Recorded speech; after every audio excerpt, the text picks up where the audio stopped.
제177편 수요일 쉬는 날. 사람들을 가르치는 일로 시달리지 않을 때 예수와 사도들은 수요일마다 수고를 그만두고 쉬는 것이 관습이었다. 그들은 특별한 이번 수요일에 여느 때보다 얼만큼 늦게 아침을 먹었고 캠프는 불길한 고요함으로 가득 차 있었다. 이 아침 식사의 처음 절반 동안 거의 아무 말이 없었다. 마침내 예수가 말했다. 너희가 오늘 쉬기를 내가 원하노라. 우리가 예루살렘으로 온 뒤에 일어난 모든 일을 천천히 생각해보고 바로 앞에 놓여있는 일을 명상해보라. 이에 대해 내가 너희에게 분명히 일렀노라. 진리가 너희 생활에 거하고 너희가 자비 속에 나날이 자라도록 하여라. 아침 식사 뒤에 주는 그날 하루 자리를 비울 생각이 있다고 안드레에게 알렸고 어떤 경우에도 그들이 예루살렘 문 안으로 들어가서는 안 된다는 것을 제외하고 사도들이 각자가 택하는 대로 시간 보내기를 허락할 것을 제안했다.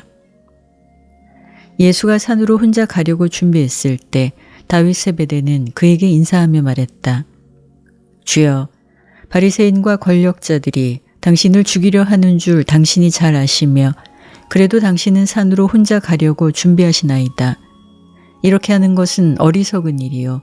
그러하니 아무런 해가 당신에게 닥치지 않도록 처리하려고 잘 준비된 세 사람을 당신과 함께 보내리이다.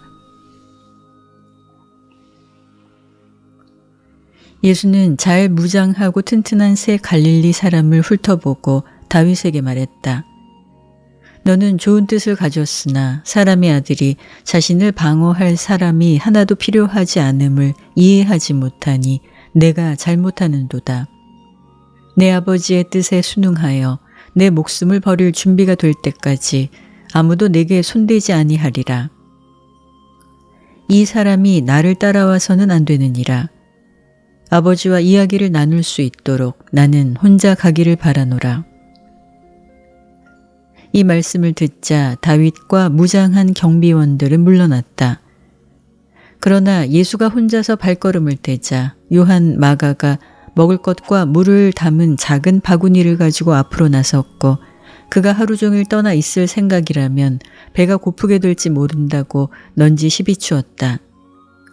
주는 요한에게 빙그레 웃으며 바구니를 쥐려고 손을 뻗었다. 1.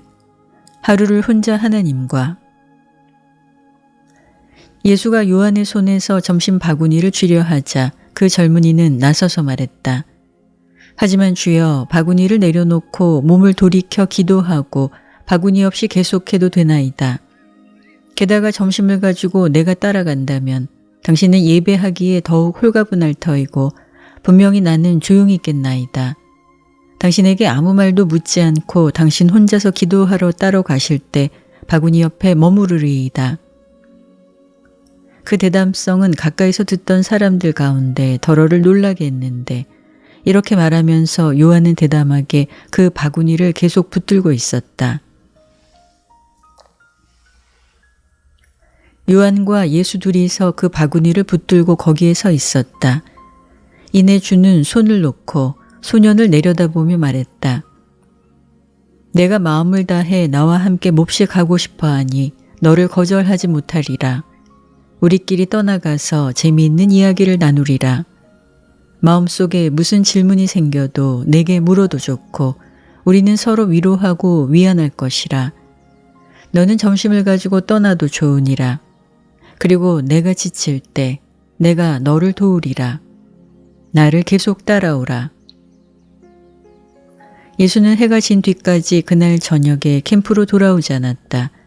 진리에 갈급한 이 젊은이와 이야기를 나누고 파라다이스 아버지와 이야기하면서 주는 땅에서 마지막으로 조용한 이날을 지냈다. 이 사건은 하늘에서 한 젊은이가 산에서 하나님과 함께 지낸 날로 알려지게 되었다. 이 경우는 언제까지나 창조자가 사람과 기꺼이 친교하는 태도를 본보기로 보여준다.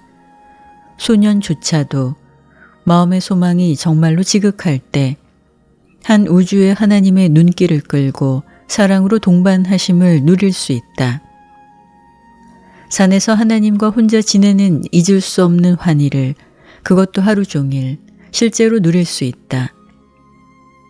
이 수요일에 유대 땅의 산에서 요한 마가가 겪은 독특한 체험이 그러했다.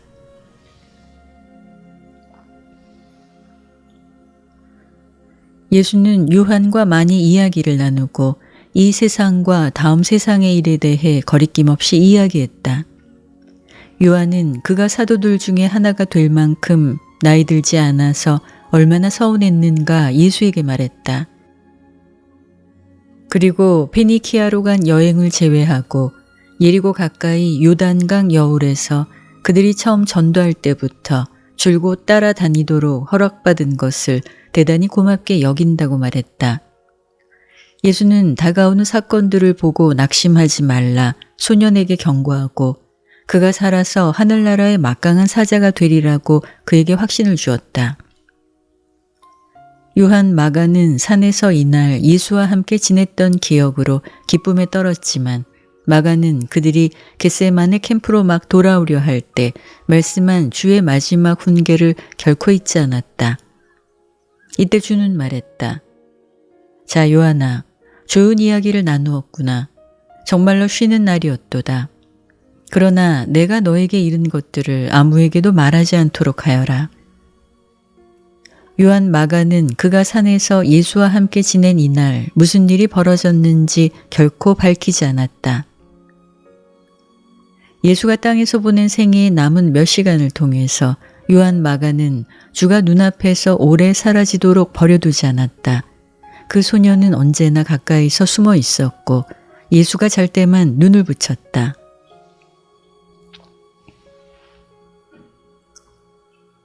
2. 어릴 때의 가정생활. 요한 마가와 이날 이야기하는 과정에서 예수는 그들의 어린 시절과 그 후 소년기의 체험을 비교하느라고 상당히 시간을 보냈다. 요한의 부모가 예수의 부모보다 이 세상의 재물을 더 많이 소유했어도 그들의 소년기에 아주 비슷한 체험이 많이 있었다. 예수는 여러 가지를 말씀했고 이것은 요한으로 하여금 부모와 다른 식구들을 더 이해하는 데 도움이 되었다. 그가 하늘나라의 막강한 사자임이 입증될 것을 주가 어떻게 알 수 있는가 소년이 물었을 때 예수는 말했다.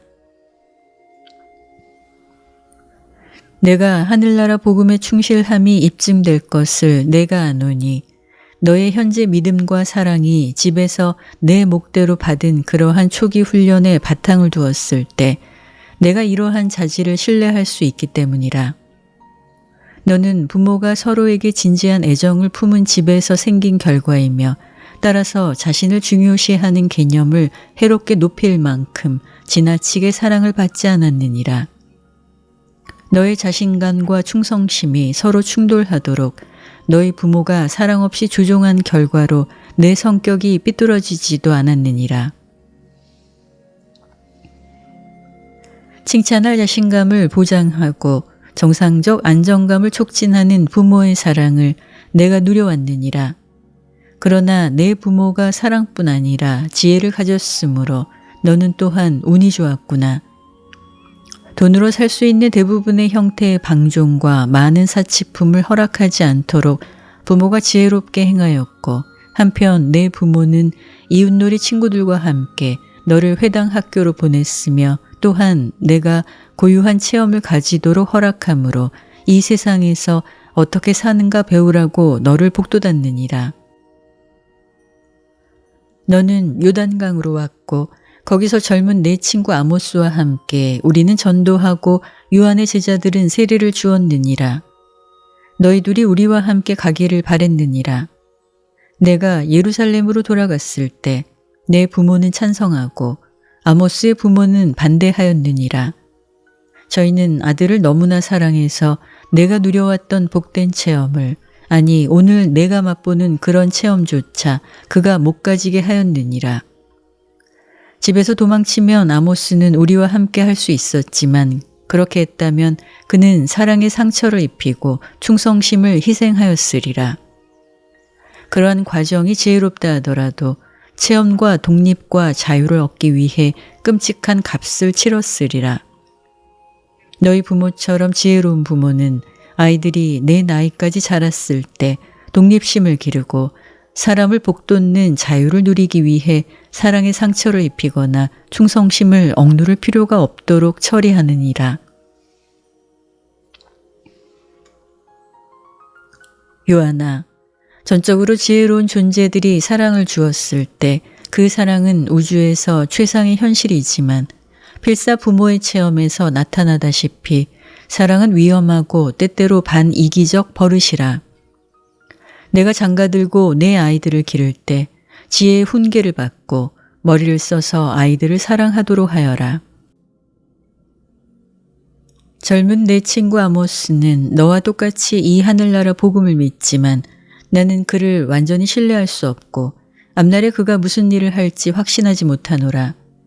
어릴 때 그의 가정생활은 온전히 믿을 사람을 길러낼 수 있는 그러한 가정이 아니었느니라.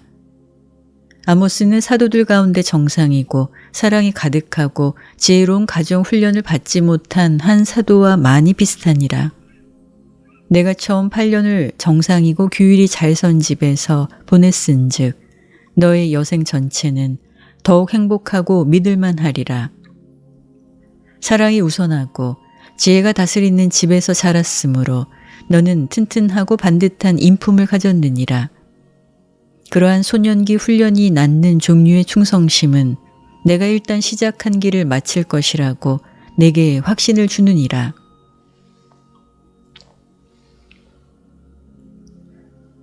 한 시간이 넘도록 예수와 요한은 가정생활에 대해 이 토론을 계속했다. 어린아이가 모든 지적, 사회적, 도덕적인 것, 아니 역적인 것에 대해서도 그 초기 개념을 얻는데 어떻게 부모에게 그리고 관련된 가정생활에 의존하는가 주는 계속 요한에게 설명했다. 이것은 가족이 인간관계나 신다운 관계에 대해 처음에 알 수 있는 모든 것을 어린아이에게 대표하기 때문이다. 아이는 어머니의 보살핌으로부터 우주에 대한 첫 인상을 얻어야 한다. 아이는 하늘 아버지에 대한 첫 관념을 땅에 있는 아버지에게 전적으로 의존한다. 그 뒤에 어린아이의 생활은 가정의 이 사회적 영적 관계의 조건을 받고 어릴 때의 정신 및 감정 생활이 어떠했는가에 따라서 행복하거나 불행하게, 쉽거나 어렵게 된다. 한 인간의 여생 전부가 처음 몇 년 존재하는 동안에 무슨 일이 일어나는가에 엄청나게 영향을 받는다. 아버지와 자식 관계의 바탕을 둔 예수가 가르친 복음은 현대의 문명화된 민족들의 가정생활이 사랑을 더 품고 지혜를 더 품을 때가 오기까지 도저히 세계적으로 널리 받아들여질 수 없다고 우리는 진지하게 믿는다. 20세기의 부모는 가정을 개선하고 가정생활을 고상하게 만들기 위해 많은 지식과 늘어난 진리를 소유하고 있는데도 갈릴리에서 예수의 가정과 유대에서 요한 마가의 집만큼 소년과 소녀를 기르기에 좋은 장소인 현대 가정이 극히 드문 것이 아직도 사실이다. 하지만 예수의 복음을 받아들이면 즉시 가정생활의 개선을 가져올 것이다. 지혜로운 가정의 애정생활, 그리고 참된 종교에 충실히 헌신하는 것, 이 두 가지는 서로 심오한 영향을 미친다. 그러한 가정생활은 종교를 높이고 진정한 종교는 반드시 가정을 영화롭게 한다. 이러한 옛 유대인 가정에서 발육을 저해하던 많은 불쾌한 영향, 그리고 사람을 속박하는 기타 특징이 잘 다스려지지 않은 현대 가정에서 거의 없어진 것이 참말이다. 정말로 계획하지 않은 자유가 전보다 많고 개인적 자유는 훨씬 더 많지만 이 자유는 사랑으로 자제되거나 충성심에서 우러나온 것이 아니요 총명하게 지혜로운 훈련으로 지도를 받지도 않는다. 하늘에 계신 우리 아버지하고 어린아이에게 기도하기를 가르치는 한 아버지라는 낱말이 성장하는 모든 어린아이의 머리와 가슴 속에서 가치 있게 간직되도록 살고 가정을 다스릴 엄청난 책임이 땅에 있는 모든 아버지에게 지워진다. 3. 캠프에서의 하루. 사도들은 올리브산에서 이리저리 거닐고 같이 야영한 제자들과 이야기를 나누면서 이날의 대부분을 보냈지만 이른 오후가 되자 예수가 돌아오는 것을 무척 보고 싶어 했다. 시간이 지남에 따라서 그가 안전한가 더욱 걱정이 되었다. 그들은 예수가 계시지 않아서 말할 수 없이 외롭게 느꼈다. 주가 산에서 심부름하는 소년 하나만 데리고 혼자 훌쩍 떠나게 버려두었어야 하는가. 하루 내내 많은 논란이 있었다. 비록 아무도 터놓고 자기 생각을 표현하지 않았어도 가롯 유다를 빼고 자기가 요한 마가의 처지가 있었으면 하고 바라지 않은 사람이 하나도 없었다. 오후 중반쯤 되어 나다니엘은 최고의 소망에 대해 6명쯤 되는 사도들과 그만큼 되는 제자들에게 연설했는데 그 연설의 끝은 이러했다. 우리 대부분에게 잘못된 점은 우리가 정성이 부족한 것이라. 주가 우리를 사랑하는 것 같이 우리는 주를 사랑하지 않느니라. 요한 마가만큼 우리 모두가 함께 가기를 바랐더라면 주는 분명히 우리 모두를 데리고 갔으리라. 우리가 구경하는 동안 그 소녀는 주께 다가가서 바구니를 내밀었지만 주가 쥐었을 때 그 소녀는 놓으려 하지 않았는지라. 그래서 주는 우리를 여기 두고 바구니도 가지고 소년도 데리고 산으로 훌쩍 떠나가셨느니라. 4시쯤에 주자들이 다윗 세베대에게 벳세다에 있는 그의 어머니로부터 그리고 예수의 어머니로부터 소식을 가지고 왔다. 며칠 전에 다윗은 주사제와 권력자들이 예수를 죽이려 한다는 결론을 이미 내렸다. 다윗은 그들이 주를 죽이기로 결의가 굳은 것을 알았고 예수가 자신을 구하려고 신으로서 가진 힘을 쓰거나 추종자들이 그를 방어하려고 무력 쓰는 것을 허락하지 않을 것이라고 거의 확신했다. 이런 결론에 이르고 나서 그는 때를 놓치지 않고 사자 하나를 그의 어머니에게 급히 보내서 어머니가 당장에 예루살렘으로 오고 예수의 어머니 마리아와 그 집안의 식구를 다 데려오라고 재촉했다. 다윗의 어머니는 아들이 요청한 대로 했고 이제 주자들이 그의 어머니와 예수의 가족 전부가 예루살렘으로 오는 길에 있으며 이튿날 언젠가 늦게 아니면 그 다음날 아침 아주 일찍 도착하리라는 소식을 가지고 다윗에게 돌아왔다. 다윗이 자진해서 이렇게 했기 때문에 그는 그 문제를 혼자 비밀에 붙이는 것이 지혜롭다고 생각했다. 그래서 예수의 가족이 예루살렘으로 오는 도중이라는 것을 아무에게도 알리지 않았다.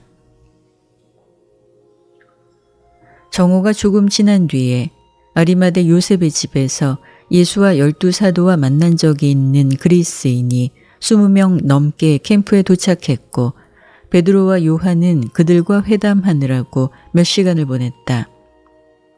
이 그리스인들, 적어도 그들 가운데 덜어는 알렉산드리아에서 로단에게 교육을 받아왔기 때문에 하늘나라의 지식면에 상당히 진보되어 있었다.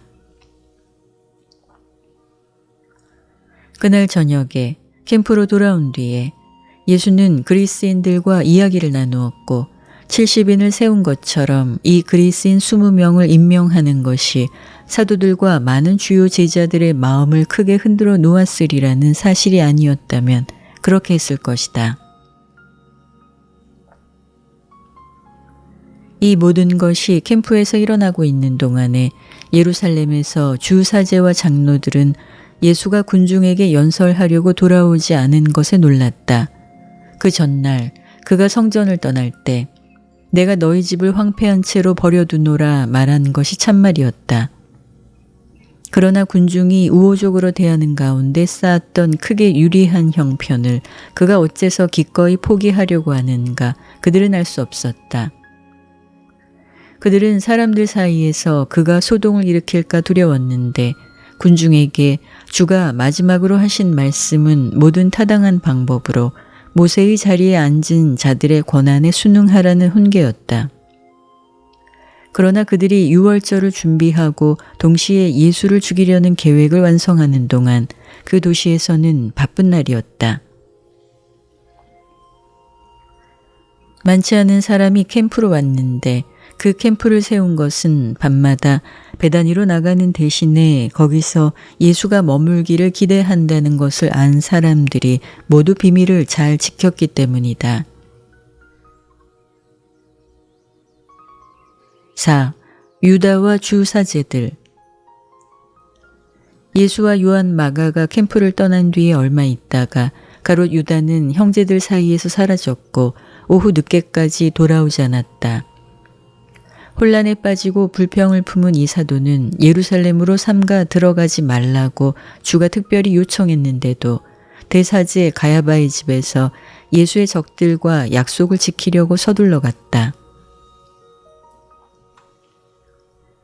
이것은 사내들인의 비공식 회의였고 그날 아침에 10시 조금 지나서 하도록 시간이 정해져 있었다.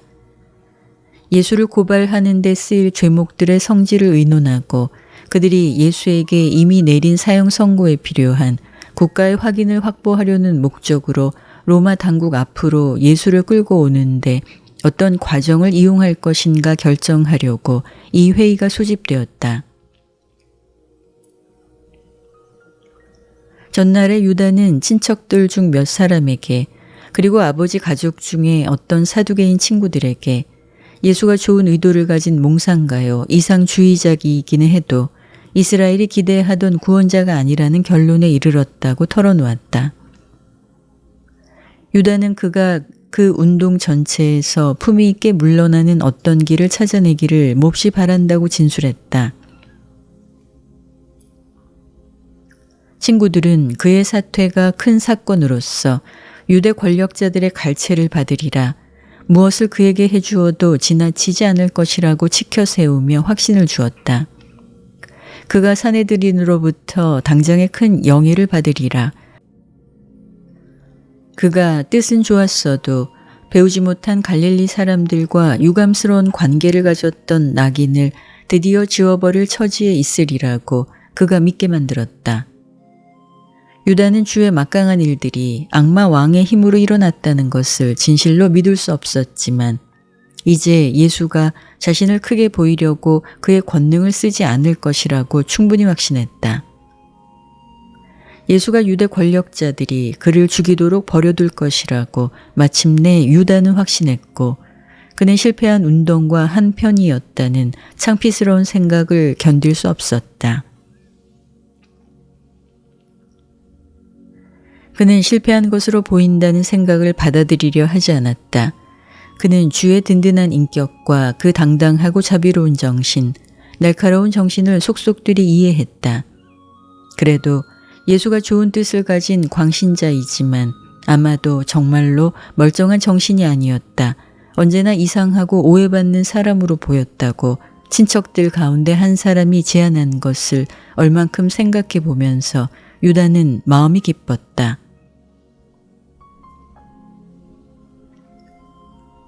이제 전과 달리 유다는 예수가 그에게 크게 명예로운 자리를 한 번도 배정해 주지 않은 것을 이상하게 자신이 분개하게 되는 것을 알아차렸다.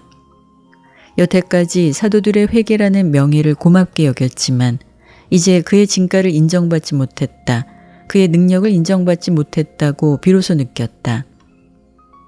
그는 예수와 가까운 관계를 가지는 영예를 베드로, 야고보, 요한이 받은 것에 갑자기 분개심으로 부글부글 끓어올랐고 이때 대사제의 집으로 가는 길에 예수를 배반하려는 어떤 생각에 관심이 있기보다 베드로, 야고보, 요한에게 안갚음을 하려고 결심했다. 그러나 무엇보다도 바로 그때 새롭고 지배하는 생각이 의식하는 그의 머릿속에서 앞자리를 차지하기 시작했다. 그는 자신을 위해 명예를 얻는 데 착수했고 이것이 그의 생애에서 가장 큰 실망을 안겨주었던 자들에게 복수하는 것과 동시에 이루어질 수 있다면 더군다나 좋았다.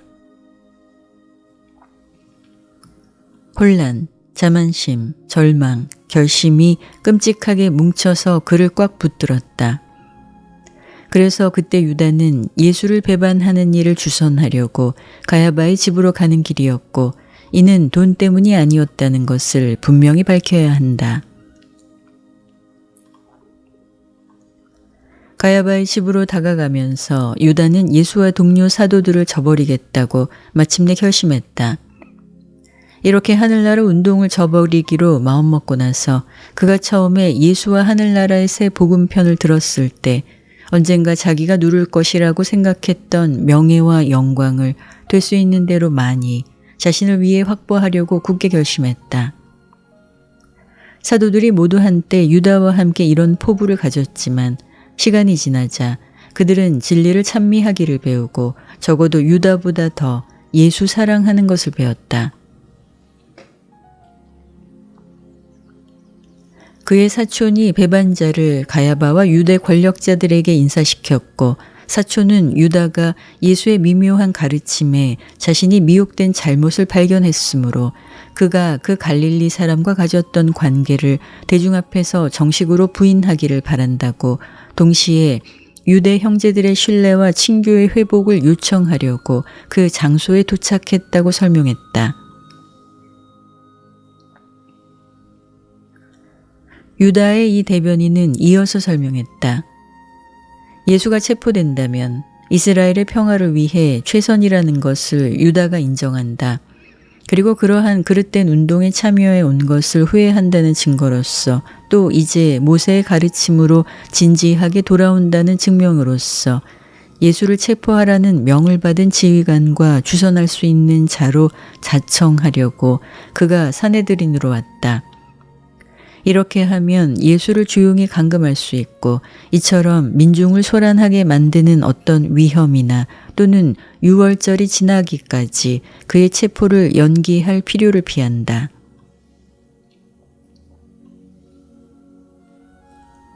사촌이 말을 마치자 그는 유다를 인사시켰고 유다는 앞으로 대사지에 가까이 걸어가서 말했다. 내 사촌이 약속한 모든 것을 내가 하리이다. 그러나 이 수고의 대가로 나에게 무엇을 기꺼이 주시겠나이까. 모질고 자만심이 대단한 가야바의 얼굴에 비쳤던 경멸하고 아니 매섭거워하는 그 얼굴빛을 유다는 헤아리지 못하는 듯했다. 그의 마음은 자기 영광에 그리고 자찬하는 만족감을 몹시 바라는 생각에 너무 팔려 있었다. 그러자 가야바는 배반자를 내려다보면서 말했다. 유다야, 너는 경비대의 지휘관에게 가서 내 주를 우리에게 오늘 밤이나 내일 밤에 데려오도록 그 장교와 주선하여라. 내가 그를 우리 손에 넘기고 나서 너는 이렇게 수고한 데 대해 보상을 받을지니라. 이 말을 듣자 유다는 주사제와 권력자들이 있는 앞에서 나가서 성전 경비원들의 지휘관과 함께 예수를 어떤 방법으로 체포할까 의논했다. 유다는 예수가 그때 캠프에서 자리를 비웠음을 알았고 그날 저녁에 언제 그가 돌아올지 도무지 짐작이 가지 않았다. 그래서 그들은 다음 날 저녁에 예루살렘의 사람들과 방문하는 순례자들이 모두 밤을 지내려고 물러간 뒤에 예수를 체포하자고 자기들끼리 합의를 보았다. 유다는 여러 날 동안 맛보지 못했던 위엄과 영광을 누릴 생각에 황홀한 채로 캠프에 있는 동료들에게 돌아왔다. 그는 언젠가 새 나라에서 위대한 사람이 되기를 바라며 예수 편에 뛰어들었다. 그는 전에 예상했던 것과 같은 새 왕국이 없으리라는 것을 마침내 깨달았다. 그러나 예상했던 새 나라에서 영광을 얻지 못하여 실망하는 것을 옛 체제에서 명예와 보상을 즉시 얻는 일과 바꾸도록 그렇게 현명했던 것이 기뻤다. 그는 이제 이 옛 체제가 살아남으리라고 믿었고 옛 체제가 예수와 그가 대표하는 모든 것을 파괴할 것이라고 확신했다. 의식하면서 의도한 마지막 동기를 볼 때 유다가 예수를 저버린 것은 이기적인 도망자의 비겁한 행위였고 그가 오로지 생각한 것은 그의 행위가 주와 옛 동료들에게 무슨 결과를 가져오든 상관없이 자신의 안전과 영광을 얻는 것이었다. 그러나 늘 바로 그랬다. 유다는 머릿속에 점점 쌓이는 고의적이고 끈질기고 이기적이고 복수심 가득한 이 의식에 오랫동안 빠져 있었고 복수하고 불충하려는 욕망, 사람을 미워하는 이 악한 욕망을 가슴속에 품고 있었다. 다른 사도들을 사랑하고 믿은 것처럼 예수는 유다를 사랑하고 믿었지만 유다는 그에 보답하여 충실하게 신뢰하는 태도를 기르고 진심으로 사랑함을 체험하지 못했다. 그리고 일단 자아의 추구에 온통 집착하며 음침하고 오랫동안 억눌렸던 복수심이 포부를 극도로 자극했을 때 그 포부는 얼마나 위험하게 될 수 있는가. 어리석은 사람들의 일생에서 실망은 얼마나 사람을 짓밟는가. 이들은 세월 속의 그림자 같고 하루살이 같은 흥밋거리에 눈독을 들이면서 신성한 가치와 참된 영적 실체들이 있는 영원한 세계에서 영구한 업적을 얻는 더 높고 참다운 성취를 눈이 멀어 바라보지 못한다. 유다는 머릿속에서 세상의 영예를 몹시 바랬고 진심으로 차츰 이 욕구에 빠지게 되었다. 다른 사도들도 머릿속에서 마찬가지로 바로 이 세상의 명예를 몹시 바랬지만 마음으로 예수를 사랑했고 그가 그들에게 가르친 진리를 사랑하기를 배우려고 최선을 다하고 있었다. 이때 유다는 깨닫지 못했지만 헤롯이 세례자 요한의 목을 벤 뒤로 늘 유다는 잠재의식 속에 예수를 비판하는 사람이 되었다. 가슴속 깊숙이 유다는 예수가 요한을 구하지 않았다는 사실을 늘 분하게 여겼다. 예수를 따르는 사람이 되기 전에 유다가 요한의 제자였다는 것을 잊어서는 안 된다. 그리고 미움이라는 옷을 입혀 자기 혼 속에 유다가 쌓아두었던 인간적 분개심과 가슴 아픈 실망이 쌓이고 쌓여서 이제 어렴풋이 의식하는 머릿속에서 자리를 잘 잡았으며 이것은 그가 형제들의 지지하는 영향을 일단 감히 벗어나고 또한 동시에 예수의 적들의 영리한 암시와 미묘한 비웃음에 노출되었을 때 솟아나와서 그를 삼킬 준비가 되어 있었다.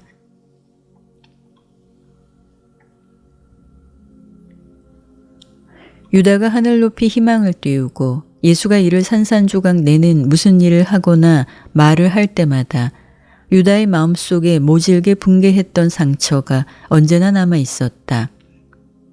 이 상처들이 늘어나자 너무나 자주 상처 입은 그 마음은 좋은 뜻을 가졌어도 비겁하고 자기 중심인 인물에게 이 씁쓸한 체험을 안겨준 사람에 대해 모든 참 애정을 금방 잃어버렸다. 유다는 깨닫지 못했어도 그는 비겁한 사람이었다.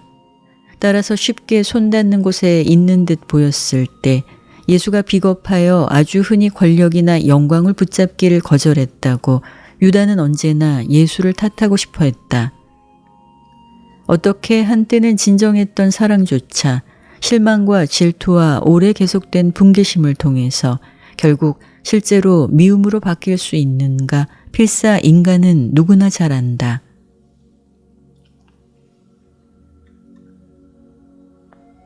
마침내 주사제와 장로들은 몇 시간 동안 편안히 숨을 쉴 수 있었다. 예수를 대중 앞에서 잡아들이지 않아도 되었고 배신하는 동조자로 유다를 확보한 것은 과거에 아주 여러 번 했던 것처럼 예수가 그들의 관할 구역에서 달아나지 않을 것을 보장했다.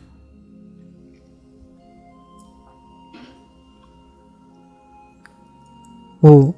마지막 친교 시간. 수요일이었으니까 캠프에서 이날 저녁은 친교 시간이었다. 주는 풀이 죽은 사도들을 복돋아 주려고 했었지만 거의 불가능했다. 뒤숭숭하고 신경을 곤두서게 하는 사건들이 다가오고 있음을 모두가 비로소 깨달았다. 파란 많고 사랑으로 사귀었던 여러 해를 주가 하나하나 이야기했을 때에도 그들은 명랑해질 수 없었다.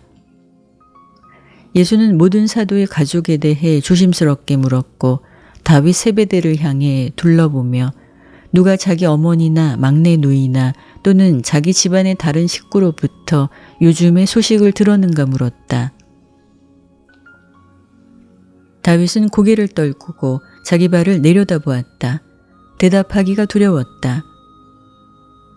이때는 예수가 추종자들에게 군중의 지지를 조심하라고 경고하는 계기였다. 여러 번 큰 무리의 사람들이 열심히 그들을 따라다니다가 다음에 똑같은 열심으로 그들에게 등을 돌리고 자기들이 예전에 믿고 생활하던 길로 돌아갔을 때 갈릴리에서 겪었던 체험을 주는 다시 이야기했다. 그리고 나서 말했다. 그래서 너희는 성전에서 우리의 말을 듣고 우리의 가르침을 믿는 듯이 보이던 큰 군중에게 속아 넘어가서는 안 되느니라.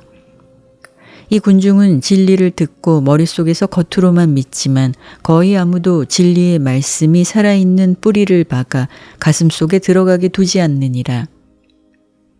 오직 머리로만 복음을 알고 마음속에서 복음을 맛보지 않은 자는 정말로 어려움이 닥칠 때 지지할 것을 기대할 수 없느니라.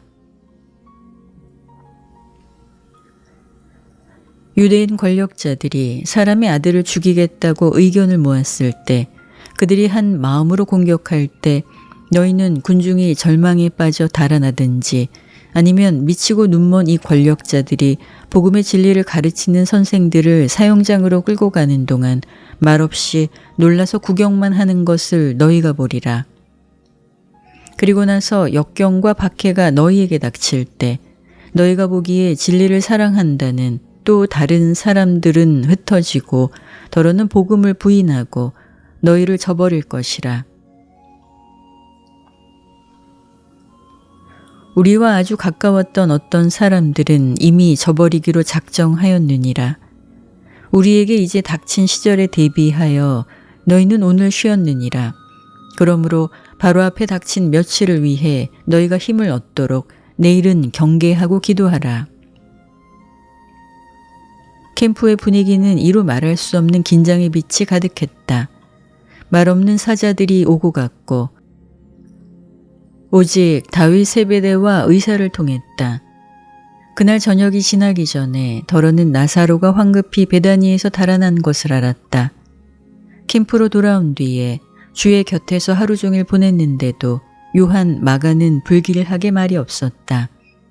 그가 말하게끔 설득하려고 아무리 노력을 기울여도 예수가 그에게 입을 다물라고 이르는 것을 가리켰다. 명랑하고 보기 드물게 친근한 주의 태도조차 그들을 놀라게 만들었다. 끔찍한 고립의 시절이 분명히 다가오고 있음을 모두가 느꼈고 그런 일이 갑자기 와르르하며 피할 수 없이 무섭게 찾아오려 하는 것을 깨달았다. 무엇인가 다가오는 것을 어렴풋이 느꼈지만 아무도 그 시험에 부닥칠 준비가 되었다고 느끼지 않았다. 주는 하루 종일 떠나 있었고 그들은 주가 계시지 않아 엄청나게 서운했다. 이 수요일 저녁은 주가 돌아가시는 바로 그 실제 시각까지 그들의 영적 지위에서 밑바닥을 기록했다. 비록 이튿날은 비극의 금요일이 하루가 더 가깝기는 했어도 그래도 주는 그들과 함께 있었고 그들은 초조한 시간을 더 품위 있게 견뎠다. 바로 한밤이 되기 전에 땅에서 그가 택한 가족과 함께 푹 잠잘 마지막 밤이 되리라는 것을 알았기 때문에 밤동안 그들을 해산하면서 그는 말했다. 형제들아, 잠자러 가라. 그리고 아침에 우리가 일어날 때까지 평안이 너희에게 있을지어다. 아버지의 뜻을 행하고 우리가 아들인 것을 아는 기쁨을 맛볼 날이 하루 더 있느니라.